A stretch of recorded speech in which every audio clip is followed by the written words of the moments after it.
Welcome back to Tractor Tales, folks. This week we're headed to northern Missouri and we're going to share with you a 1930 United. David Maddox did his best to get this one started for us, but this classic Allis-Chalmers was a little shy the day we arrived.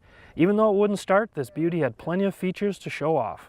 Allis-Chalmers started building this tractor in 1929. According to the serial number, this was the first one built in 1930, the second year. The United Company was formed by several little companies that got together, and they decided they seen a good market for a utility tractor still. So they went to Allis-Chalmers to ask them if they'd build it, and Allis-Chalmers did, with the agreement that they would also be able to build one with their name on it. So this is the United, has the United name on the front. The Allis-Chalmers tractor that they built had Allis-Chalmers across the front. I've got enough parts to build at least one of the Allis-Chalmers tractors down the road, so hopefully one of these days I'll be able to have a pair of them to show. A friend of mine located it out in eastern Colorado. He called me one day and said, "I found a tractor I think you might be interested in." When I restored this tractor, the fan belt was in bad shape. I got to talking to a friend of mine up in Iowa, told him I was going to have to buy one of these reproduction fan belts, and I thought, you know, I'd rather have something that looks a little better than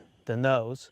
And he says, well, go home and check your book, see what that part number is. I bought out an old Allis-Chalmers dealership, and I think I may have a new old stock fan belt hanging on the wall. So I called him, told him what the number was. Sure enough, he had it. And so I've got that new fan belt on here, and it has Allis-Chalmers in orange letters down the side of the fan belt. And then another item I think is kind of unique. This is the way the oil pressure gauge originally was screwed on down here at the block. And the farmer that used this tractor put this pipe on here to get it up closer to the hole in the dash where he could see it easier.